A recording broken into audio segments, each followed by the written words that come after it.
For 2 years, the whole industry behaved as if the model was the moat. This week quietly demolished that idea. In 72 hours, the best coding model on Earth sat at zero traffic. A Chinese lab allegedly cloned a rival's capabilities just by calling it a PI, and the biggest companies in technology raced to build their own chips. The conclusion is simple. Capability has stopped being the product.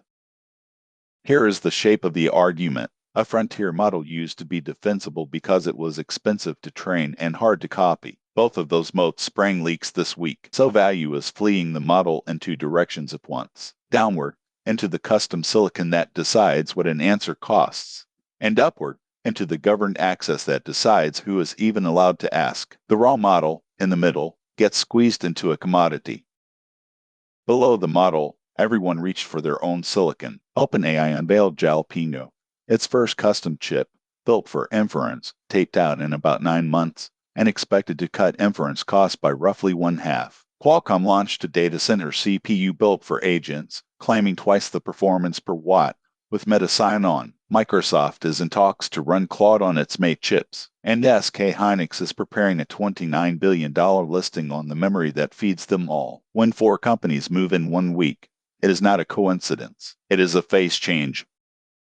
From the side, imitation is eroding the moat too. Anthropic accused Alibaba of the largest known distillation attack on its models. Roughly 25,000 fake accounts generated 28.8 million Claude conversations over 6 weeks, engineered to extract its most valuable behaviors. No firewall was breached. They used Claude exactly as a customer would. The lesson is uncomfortable. A model's capability is not a vault. It is a faucet. Anything you expose through an API can be siphoned and approximated.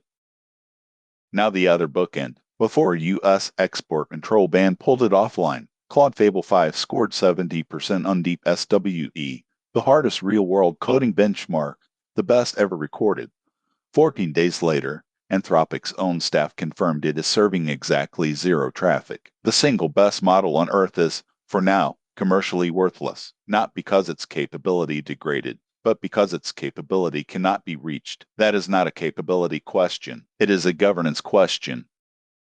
The pace at the frontier has not slowed. It has just become harder to ship cleanly. Google spent the week conceding that Gemini 3.5 Pro, which its own CEO promised for June, has slipped to July. The stated reason is token efficiency and long-horizon task performance, exactly the agentic capabilities everyone is now fighting over. Even the leaders are learning that announcing capability and governing its release are very different things.